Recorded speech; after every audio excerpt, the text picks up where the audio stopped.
Mental toughness that can break through a brick wall. Tammy G. Barlett has set a new standard of mental toughness that will leave you inspired and determined to break through your own brick wall.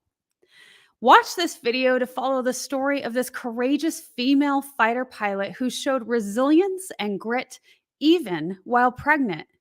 Tammy is an example of what can be achieved when the mind is strong enough to overcome any challenge.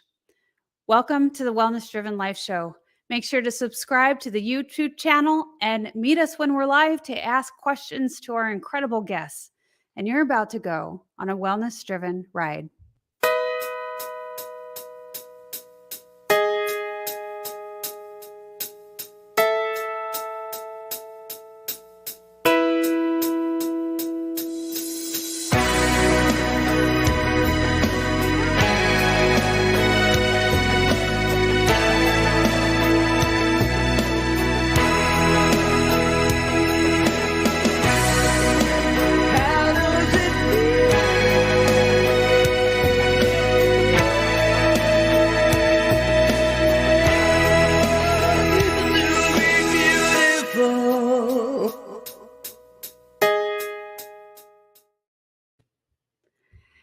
Let me introduce you to this incredible guest we have today. Tammy Barlett, a U.S. Air Force fighter pilot, retired in 2018 as a lieutenant colonel. Upon retiring, she became a professional speaker and founded Athena's Voice, a speaker referral business featuring female military pilots from around the United States. She is also a mental performance coach for aviators, specializing in the art of perseverance.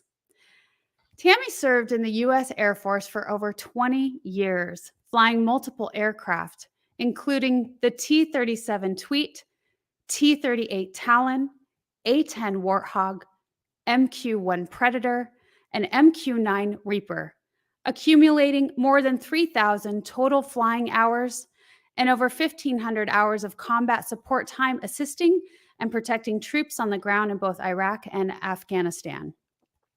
She is also a graduate of the prestigious U.S. Air Force Weapons School and has a Master of Arts in Christian Ministry. Tammy is married to a U.S. federal agent and has 3 beautiful children. Please help me welcome our hero here. Welcome, Tammy. Thanks for having me. I appreciate it. Oh, it's our pleasure. Thank you so much for being a guest on the Wellness Driven Life Show. It truly is an honor to have you here today. I'm excited. Should be a good conversation.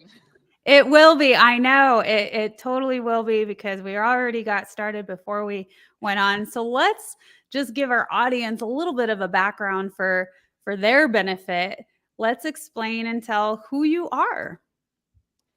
Yeah, well, I grew up in Minnesota and I was an athlete. I was a gymnast. I played instruments. I was involved in anything and everything I could be part of. And I was doing some college and high school, and I was always interested in the military. And there happened to be a Navy guy in my class. And I decided to talk to him because I was interested in the military, but I didn't know anyone in the military.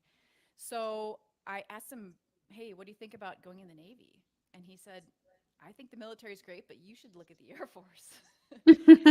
And so basically what happened is I went to the University of Minnesota and gave Air Force ROTC a shot. And I never looked back because it was the first time in my life I felt surrounded by people who had like the same goals as me. They were really trying to be good, high quality people. Just I wanted to serve my country.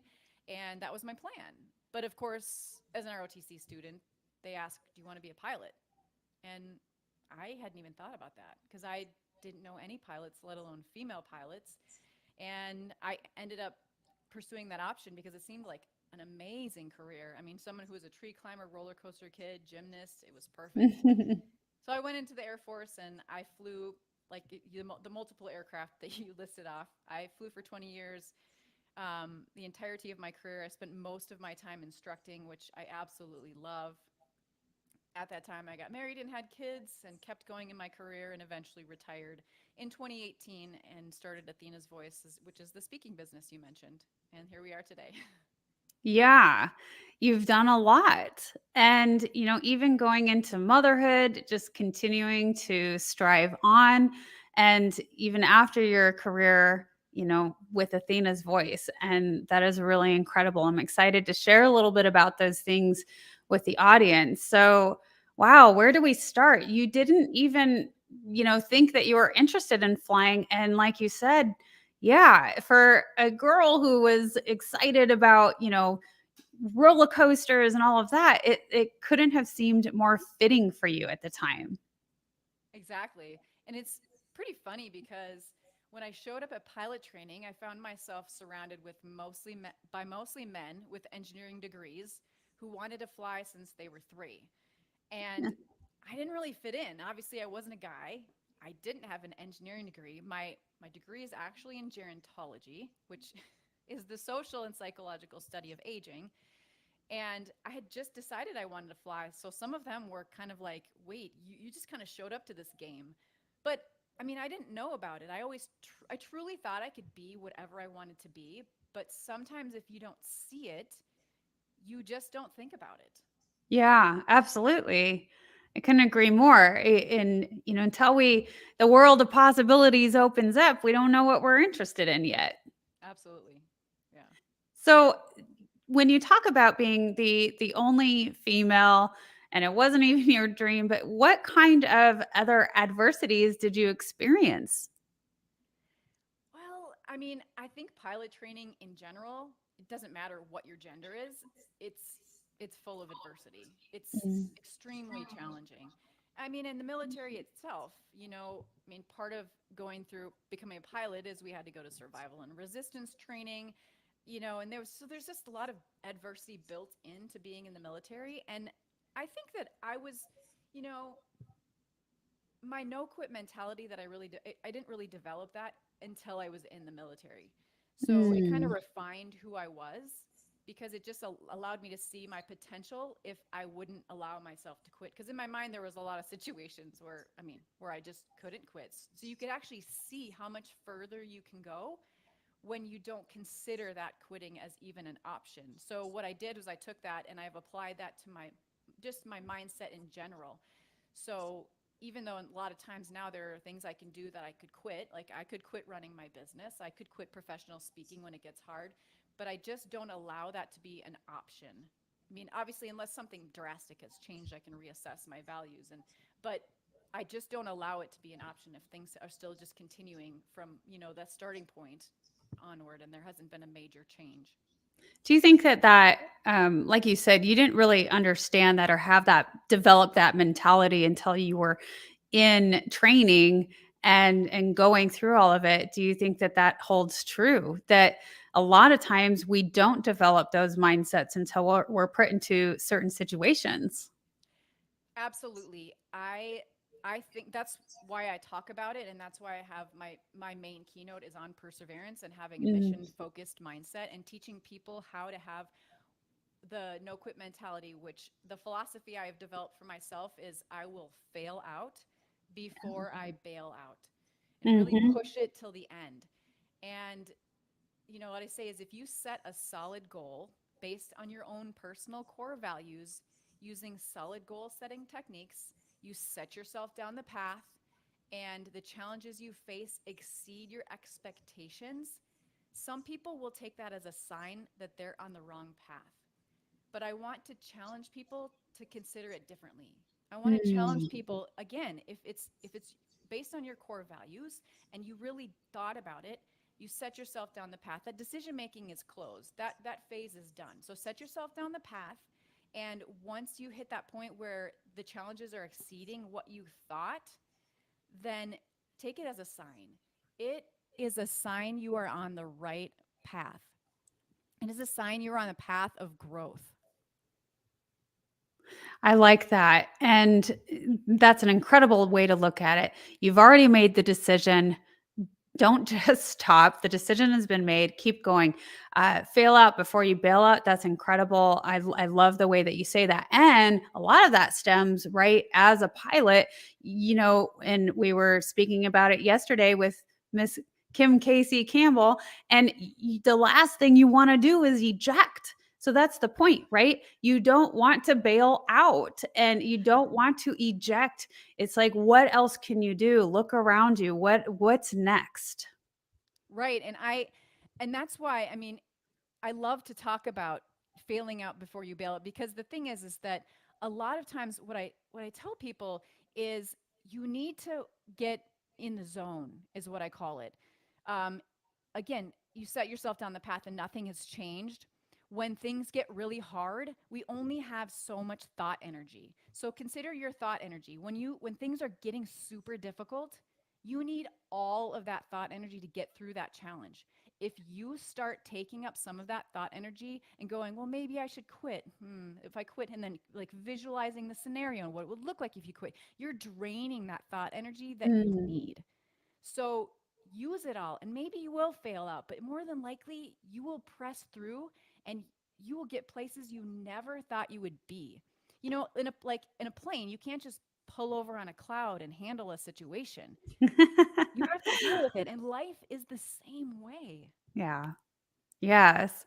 I love that term. You can't just pull over on a cloud and, take a breather, right?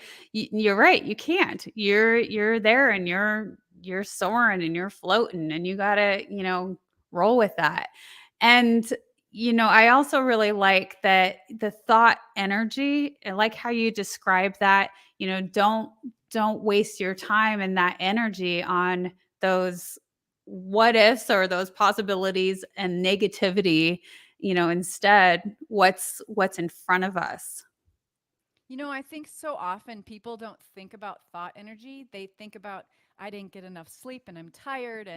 But how many times, like, think about scenarios where if you have a routine in the morning, you're kind of going through the motions and you're not using so much of your thought energy. So then you have more. That's why routines are so helpful to us. And I think a really good example is when I'm cooking. If I'm using a recipe, I'm going back to the recipe, making sure I'm doing it right. I keep thinking, thinking, thinking, and it just drains me. But if I'm using a recipe that I've had memorized, it's more freeing. So I think that just gives us a good idea Mm. of how much we have to value our thought energy and where are we wasting our thought energy, because it really does drain us as a whole. That makes me think of, I always refer to it because I used it back when I was, in law enforcement, that we fall to the level of our training. And you're describing having to go back and reference a recipe when you don't have it memorized. It makes me think of that. When you train yourself, consistently, constantly, over and over and over, that's it's ingrained. It becomes Hmm. ingrained. And I think that's the exact same thing with, being able to train our thought patterns. Yeah. It's true. I mean, we really need to focus. I mean, one of the first steps in mindset training is just taking a few days to go, where do my thoughts go? Because we have thousands, like, I don't know, 65,000, I don't know what the number is, but thousands of thoughts a day. And most of them are not good. And when you start thinking negatively, you're looking for negative things. You know, like if I Mhm. tell you to look around your room for blue things, you'll find a bunch of blue things. Yeah. But I can ask you how many red things are you, and you're like, I have no idea, because you weren't looking for that. And it's the same with negative and positive thoughts. So, we really have to be cautious about what are our thoughts. So let's go back to when you were just beginning and you went into this field and you're going through the training. What are some of the things that you started developing and habits to keep moving and forging forward? Well, I think that the first thing is preparation. So, and the Air Force kind of ingrained that into me. When you're in pilot training, you do a ton of preparation. I mean, there's a ton of studying, there's a ton of simulators, but I think some of the biggest preparation was valuable to me was preparing for the unexpected. So the contingencies, the things that could go wrong. And, for someone not in the flying world, it would be something like, okay, do you drive a car? And have you thought about, if you get in an accident, what are you going to do? It's not just, oh, I'll call my insurance company, I call the cops. Like, you're in the moment, like think through like, okay, I just crashed. What's my first step? Okay, am I okay? Is everybody else okay? And think through the step, because that was one of the things that really prepared me to kind of get through adversities. You have to have that solid foundation of preparation. And one of the things we would do in pilot training is these things called stand-ups, and they're terrible. And it felt like hazing at the time, but it's not hazing. It really was very valuable. And as a young lieutenant, I didn't always understand. So a stand up was basically all the instructors would sit around the outside. The students were sitting in front of their desks. They'd throw a scenario up saying, hey, you're on runway 13, winds are 130 at 10. You're starting to roll down the runway, and this, X happens. And they give you a scenario and say, Lieutenant Ward, that was my main name. Lieutenant Ward, you have the aircraft, and you stand up with all your stuff, your checklist, your in-flight guide, and in front of everyone, sending it attention, you go through the scenario. And if you screwed it up, you didn't fly that day. And sometimes I Mm. didn't really understand, because I thought, like, dude, I can't even fly this plane. I can't even land this plane yet. You're going to have me deal with some obscure emergency that may not even happen. But the truth is that first of all, it prepared me for potentially that situation, but Mhm. it prepared my mind for putting myself in that place of tension and calmly processing through it. So when I did hit a problem, it was amazing to me how quickly, like, all that data came back and that mindset came back, and I processed through that. Yeah, absolutely. I agree with that. Sometimes at first it feels so brutal. And it's like, why on earth are we doing this? And yeah, it's for the exact reason you said. It really prepares you. It's that preparation piece of it. And it's like a mental toughness, Mm-hmm. that, and it makes you start thinking outside of the box and a lot quicker than you would have otherwise. Absolutely. Yeah. So, we're going to go to our first commercial. And then when we come back, we'll jump into a few more things. And I'm looking forward to it. Stay tuned. Hi, I'm April Hove, the managing director of the Fort Worth, Texas chapter of eWomen Network. I'm so excited that you stopped to watch this video. I've got good news for you. You have just discovered an international network of women entrepreneurs who are committed to helping you achieve, succeed, and prosper. We are on a mission to help 1 million women entrepreneurs each achieve $1 million in annual revenue. Here at eWomen Network, we have a complete success system that supports you every step of the way in building and growing your business. You being here right now is no accident. We're supposed to know about you. We want to meet you to find out how we can help you, as well as learn about what you have to offer. With over 500,000 women connecting through 118 chapters across the US, Canada, Australia, and the UK, you are never alone. If this is resonating with you, please go to ewomennetwork.com/Fort Worth. Notice too my contact information. I invite you to reach out to me and check out our upcoming in-person and online events. I am really looking forward to introducing you to our community.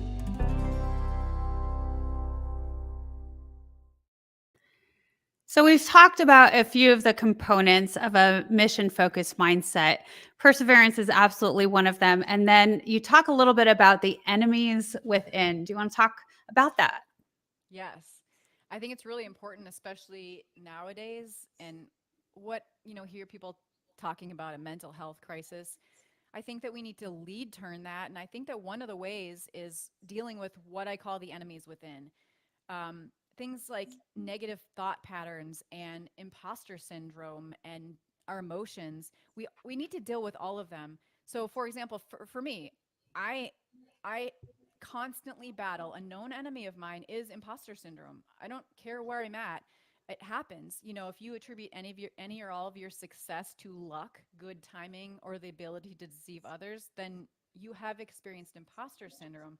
And the truth is it's normal. I think everybody experiences it. And until I knew there was a name for it, I thought there was something wrong with me.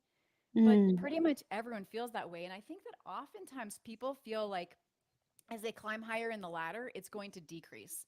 When I actually think it potentially increases, because there's less people up there you kind of think, well, how did I get here? Do I really deserve it? Maybe it was Mhm. just luck. Maybe it's just good timing.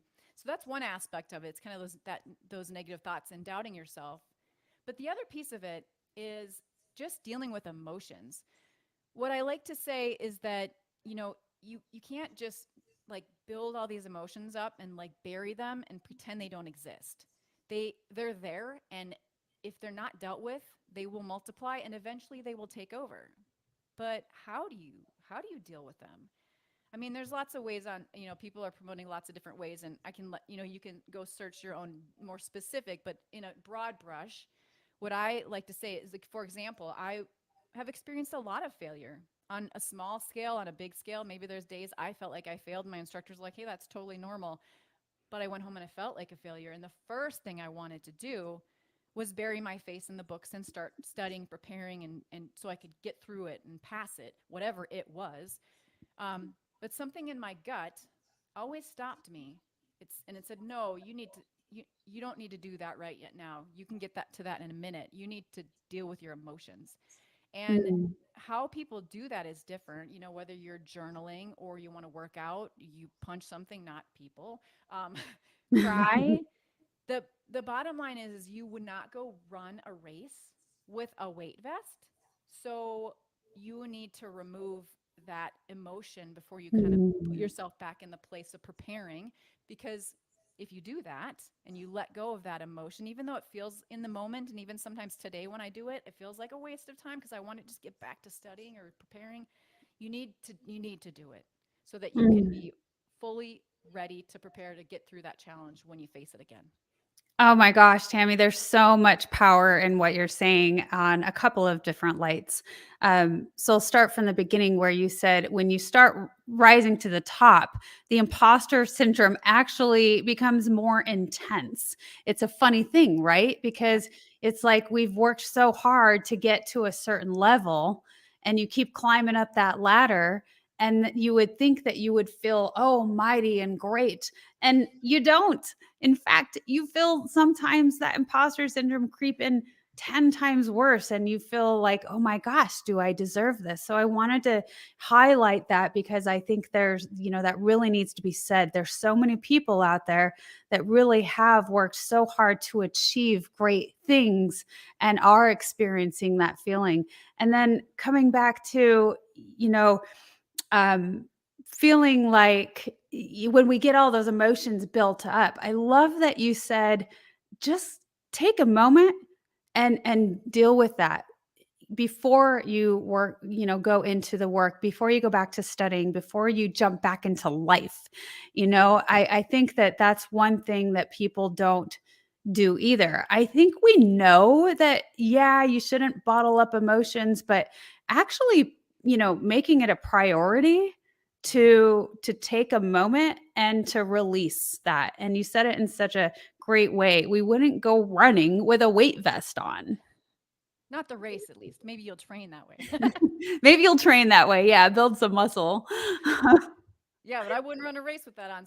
I don't, that's where I had to really break down, because what I did to a lot of people have always asked me, how did you do all the things that you did? And I'm like, I don't know. Like, I want to use the Nike saying, just do it. But that's not helpful to anybody. So I really had to, Mm. after I retired, I sat down and for a long time, I kind of, what did I do? And that's where I got the three aspects of what I call a mission focused mindset: Yeah. preparation, battling, recognizing and battling the enemies within, and then getting in the zone, just developing that no quit mentality. Yeah, absolutely. Well, let me bring in one comment. I think this refers back to when you start climbing up that ladder. Manley said that's called altitude sickness. So I had to share that. That's a good little laugh. And so tell me, let's go back into the third, getting in the zone. What do you mean by that?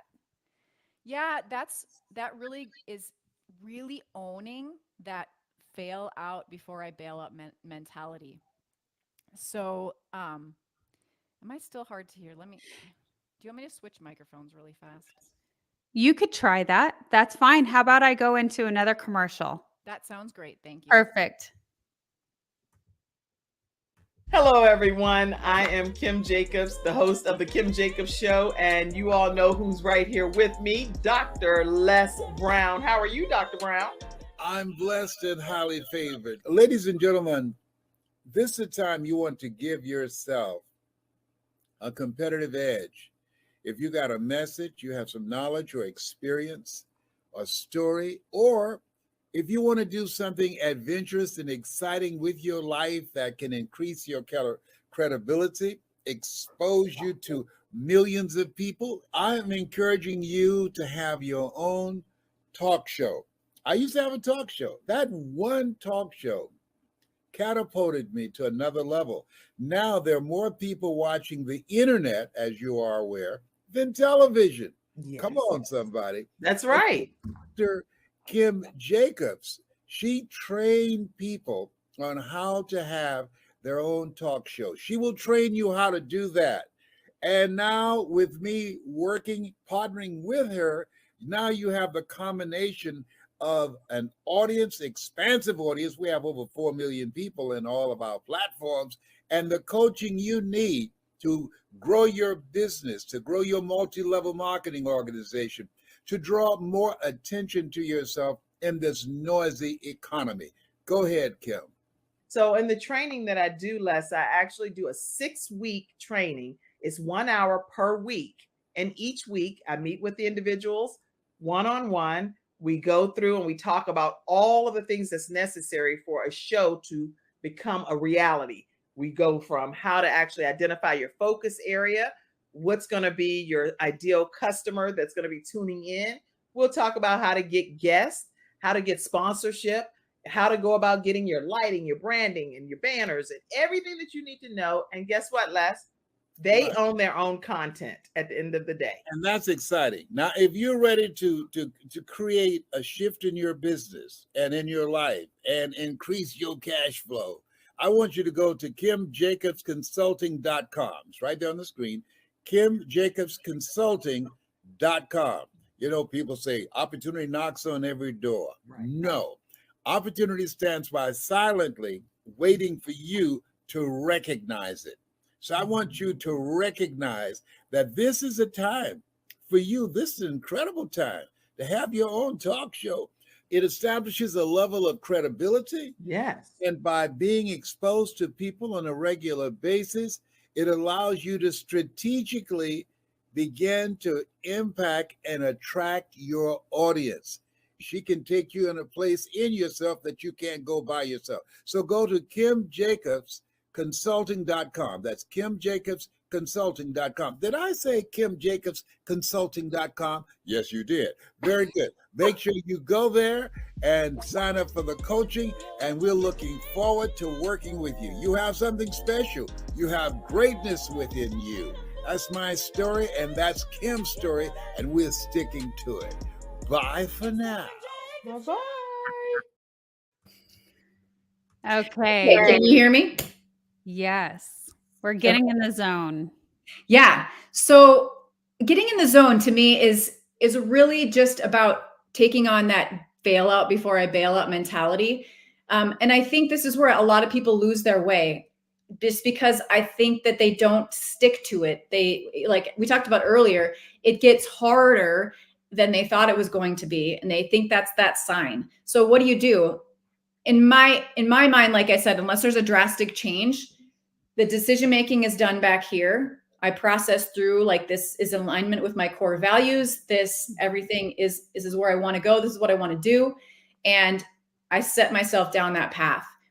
And assuming nothing has changed, I just really take that I'm going to get through this mentality. And it doesn't mean I feel like I'm going to every time. I have the quitting thoughts and I have the doubts. But this is the thing. Everybody has those. It's what you do with those thoughts that count. Acknowledge, dismiss, acknowledge, dismiss. We're just not going to give that energy. It doesn't need any energy. You know, we decided back here, this is what we wanted. Yeah. Acknowledge, dismiss. I like that. That's a really good tactic. So, and speaking of, you know, your career and all of the awesome things, I just got to say, I think it's really cool that you have taken so much time to reflect on how you did it, and like you said, how did you do it? Well, just do it. I just did it, but really spending some time to reflect on how do you communicate how you did it, with somebody. That there's something to be said about that. Not a lot of people do that. And I want to bring in some of the photo album that we have here. Let's share a little bit about you and your story and your family. Yeah, there's my family. That's about 2 years ago, but I have 3 kids, and right now they're 15, 14, and 9. They're all very athletic. They're all runners, but the eldest one, she is an 800 runner and a cross country runner. My son is football, and he runs the 400 really well. And then my littlest one is a competitive gymnast. She's been doing that for a couple years now. She spends 16 hours a week at the gym. It's insane, but I just, and that's where I work on their mindsets the most, because I think that sports is really a helpful place to develop that and apply it to how does it apply to life. Yeah, you talk a lot about, I think you mentioned it here. Let me find it. So you said a lot about the power of mindset and mental performance. It includes proper sleep, nutrition, and fitness. Yeah. I mean, there's tons of research out there that talks about how it affects the chemicals in your brain, whether it's working out or it's deep breathing or what we're eating, how much sugar we're ingesting and caffeine we're intake. It's all plays in. And so it all matters. And so much of it affects our brains. So, and which is, where our mindset and thoughts and all that, We are. Okay, this is one of the fun parts, and I'm going to get these out so we can see the screen. So these are I was going to say the predators that you, just because I saw that word right in front of me. These are these incredible machines that you had the pleasure of learning, knowing, riding, flying, navigating. Share.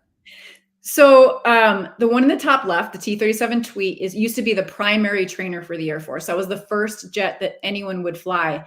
And my first assignment, although I flew that, and then I transitioned into the T-38 Talon, which is the fighter bomber track. And my friends, most of them, we were supposed to go off to fighters, right? But I got assigned to stay back and become an instructor pilot in the T-37 for the first 3 years of my career, which it's an honor and to be selected to come back and instruct. And looking back, it was the best job I ever had, but it was a pause. It was a pause in going to fly these really cool jets. So I did that for several years, and I loved the impact I could make on other people's lives in that platform. And then I went on to fly the airplane that's in the bottom, the A-10 Warthog. So I went to Tucson. I learned how to fly the A-10. That's where I met my husband, who was a Border Patrol agent. And then I spent a year in Korea flying the A-10. Then I came back to Tucson. But in 2006, I had cervical spine reconstruction. And so I transitioned out of that platform and I went into the unmanned planes. So you'll see the two in the middle and the sides are the remotely piloted aircraft. Mm-hmm. I never thought I would fly remotely piloted aircraft, but it was perfect for me getting married and wanting to have kids and still wanting to make a difference and having the spine injury. So I did that for, I don't know, 6 to 8 years. I can't remember. And then I ended my career back in the T-38 Talon, the one in the upper right-hand corner. I was a full-time reservist as an instructor pilot for the last 6 years of my life. Again, loving what I did. And what was interesting was that although I did a lot of stick and rudder instruction, I discovered that much of my instructional training was mindset. It was the mental game. Like, how do you do tough things? How do you get through an emergency? How do you not, freak out when you're flying the plane? And I know that sounds kind of silly, but it's, you can't just, again, pull over in a cloud. So their heads had to be in the game. So that was a lot of what I taught. And I don't think there's enough in that world. So, which is why I went into my mental performance coaching for aviators. We had a comment, yes, and wow, instructor pilots are the best of the best. Absolutely. And once taught, twice learned. And I do agree that mental, you have to have that side. So yeah, for sure. Okay. I love this picture because, and this is, I know you shared this because there's definitely a big reason. You said, I think this is your weapons school. Is that correct? Not quite yet. So No, this is, yeah. okay, go ahead. So what happened? This is actually kind of funny. I look like I gained some weight here, and yes, I did. It's because I have a baby in my belly. Uh-huh. And so this is when I was flying remotely piloted aircraft. And what is so interesting about this is that one of the reasons I decided to go fly unmanned platforms was because I was getting married and wanted to have children. And I didn't want to say, hey guys, I can't fly right now. I'm grounded because I'm pregnant. So I thought this is perfect. I'm going to, go fly unmanned platforms. So when I got pregnant for the first time, I was so excited. And I ran to the flight doctor and I said, can you confirm this? I just want to make sure. And he's like, yep, you're pregnant. And I was so excited. And then he looked at me and he said, and you're grounded. And I'm like, I'm grounded for what? I'm like 3 feet off the ground in a trailer. And what he said was it was still kind of a new platform. He said, the regulations haven't caught up. So we have to apply the heavy aircraft regulations to you. Because if they applied fighter jet regulations, I would have been grounded the whole time.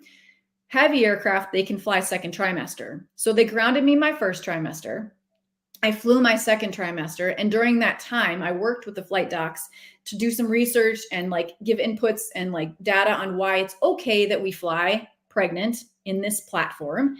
Mm-hmm. And we did get the regulation changed so I could fly until 36 weeks. So I was grounded the last 4 weeks, just in case I went into labor, they were worried about it. But yeah, that's kind of where that story comes in. So I was actually flying combat support missions, talking to guys on the ground, fighting the war with this huge belly. Well, and this is pretty powerful because did you have a voice in the regulations after that point?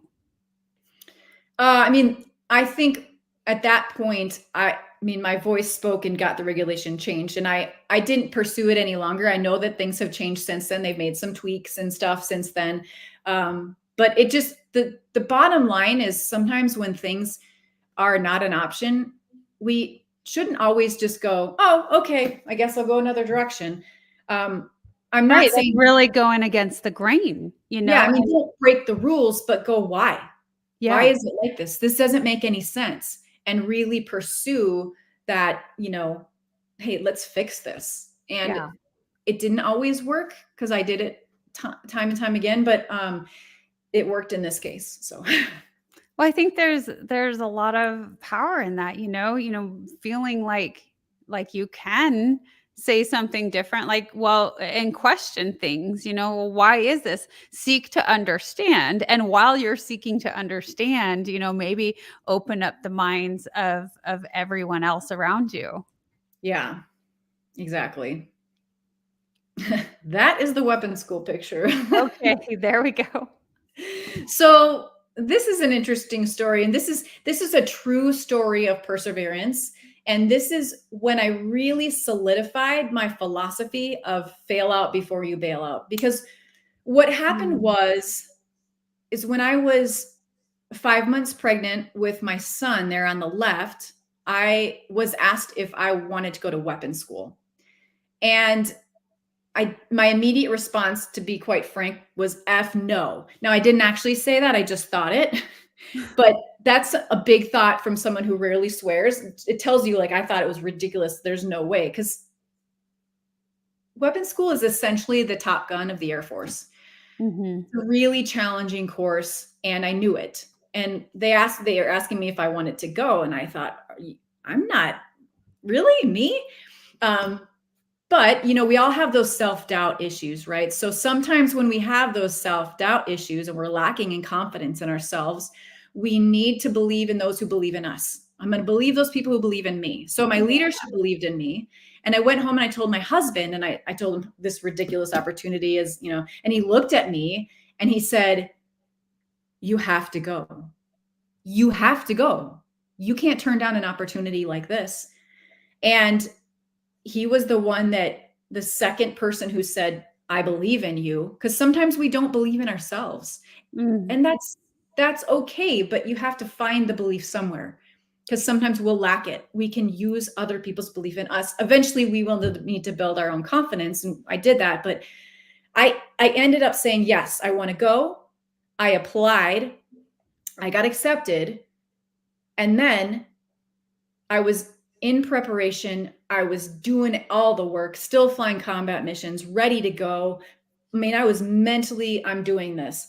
And my leadership called me in and they said, yeah, we didn't really think about the caliber and intensity of weapons school when we asked you to apply. So given your current circumstances, we don't think it's the best interest of the squadron to send you. And I was speechless, but I paused and I basically said, with all due respect, sir, I applied, I got accepted, I'm going. And so, good for you. do you think that was easy? No. Of course not. But I went. And when I showed up, I knew that my own leadership didn't support me at this point. They did at first, but I had already said, I'd gotten the confidence from them in the beginning. The fact that I was pregnant didn't change anything. And I needed people to know that. So I got there, they didn't believe in me. And then when the instructors found out that I had just had a baby 3 months prior, and I had an 18-month-old too, they for sure thought I wasn't going to make it. And additionally, were questioning me as a mom. It's so interesting how I got questioned, but yet men do this all the time. But, I'm like, okay, I'm going to disregard what you have to say, acknowledge, dismiss, right? Acknowledge, dismiss. And I just plugged through. And to be honest with you, some of that was probably fuel for on the fire to get me through, to show what was possible. And was it hard? It was the most difficult thing I've ever done in my life. I wouldn't take it back, but I don't know if I'd do it again. It was that hard. Yeah. But we did it. And with his support, my family's support, and, we did it. So. Wow. What an incredible story. And my body is just kind of getting like these chills, the hair standing up, because I'm just putting myself in that position. Just coming from a law enforcement background, I kind of understand what it's like when you're in front of your command staff, and asking things or stating your mind or what have you, and wanting to move forward because you're so passionate and you want to be involved and you want to do everything.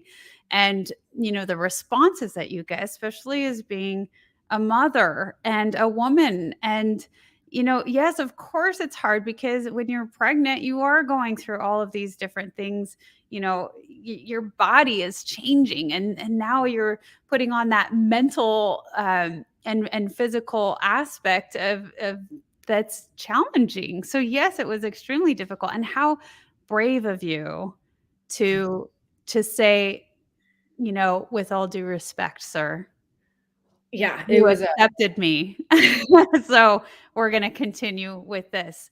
Decision making is back here, and it was done. Right.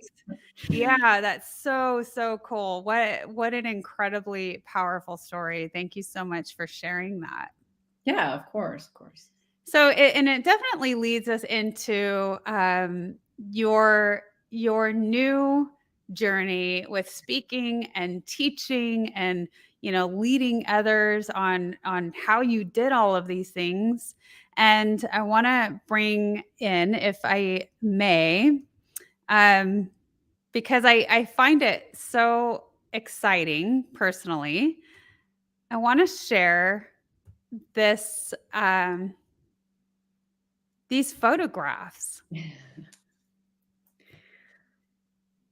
Yeah, those are from our website. So athenasvoiceusa.com. That's Athena's Voice is the business that I started, the speaking business, because I think that what really happened is my husband, again, he's like, you should go be a professional speaker. And I thought, what? You're insane. Just to be totally transparent. But then I realized that so many women just quietly go off into the night, and they're humble and don't talk about what they did. And it's hurting people behind us. The way I think of it is I started this business to have more women get their voices out there because there's just not many of us. And the way I feel like if you come upon a forest and you want to go through it, you're going to blaze your trail, right? But what's happening so often is women will quietly move on and they don't share what they did. And their path gets overgrown. And then people have to blaze another trail and another trail. They're not getting much further. So the idea is, let's keep the trail clear. Let's shine a floodlight on it. Let's get you ladies or whoever as far as we got. And then you can go way further because it's easier to get where we got. And that's really kind of the goal. It's one of the goals of Athena's Voice. But I mean, also the idea that men are out there speaking to both men and women. I think it's important that women are out there speaking to both men and women on leadership and perseverance and diversity and all the things. Yeah, absolutely. I want to make sure that people know where to find this. And I had to share, Tammy, because these photographs are so cool. They're just rocking. They're sexy. They're beautiful. They're Top Gun-ish, they're just wonderful. And so I wanted to share it with everybody. And this website is www.athenasvoiceusa.com. So I want to talk to you a little bit about, transitions. I'll bring it in a comment. CJ says, this is a really powerful story, and I'm glad I've gotten to hear it. It's awesome how you became a speaker. So many people can hear this amazing story. Thank So you. yes, that goes into sharing the stories and these incredible, what I would call female warriors, all of the things that they have done and having a voice and speaking their truth and sharing the stories. But when we talk about transitions, it's not easy sometimes to transition out of a field like this, the what's next. And would you say, Tammy, that when these people share their stories, men, women alike, anybody, through a transition like that, when they share their stories, is it easier? Is it easier? Was what easier? I'm sorry. Is it easier when you're transitioning out of this, you're retiring? Okay. And you're moving on to something else. Sometimes I feel like it can be almost an identity crisis sort of situation where you don't know who you are anymore if you're not working anymore. And these kind of positions in particularly where you feel really high up, these are positions of power. Yeah. And so when you transition out of that and the what's next, it can be difficult. So in sharing your story, I believe that it makes a transition easier. Yeah, that's true. I think so for sure. What I think is interesting when we talk about transitioning out of specifically something like, being a fighter pilot, people oftentimes do have difficult times with it. I think oftentimes I think back to, and this is going to maybe seem like an interesting transition, but I'll connect it. When I was in a squadron, I was usually the only female or one of very few. And sometimes the spouses were not super fond of me. I think some of it was because I could walk the walk, talk the talk. And oh, by the way, I'm not necessarily like this butch chick. And I'm not trying to be egotistical here at all. It was just the experience I had. A lot of people just didn't like me. Not a lot. A few people just didn't like me. But the thing is, I would get in one specific squadron. I was invited to be part of the spouses group because it was mostly women. And I was so grateful because I had children and I was a wife and I needed to relate with these people and have, these other women that could relate to the things that I was going through. It was so very nice. And occasionally I would have an issue, but I think because, people thought I defined myself by my career, but I didn't. When you define yourself by your career, then maybe that would have been more of an issue. But I thought of myself as a mom, as a wife, not as a fighter pilot. I mean, yes, that was one thing that I was. And this leads to the transition because if you define yourself by what you do, when you transition away from it, there's going to be an identity crisis. And you have to recognize that. So, and that's okay. I mean, you just have to know it's coming. And did I feel some of it? A little bit. Yeah. I mean, you walk around getting saluted. I mean, that's our egos being fed. We all have some level of ego, and I'm just being very transparent. But that's not, it doesn't matter now that nobody salutes me. It's not about that. It's about what can you do in the world, and what is your role now, and how can you play it best, whether it's being a mom or a speaker, or just being on the board of your school, school board. Whatever it is, you do it to your best. And that's the thing. Who are you as a person, not as your job? Yes, I like how you said that. Very nice. I think I had to share that, so I appreciate it. Thank you for the feedback and the service. I love that you're working with other women to share more of this, to share those stories. And so tell me what is next for you?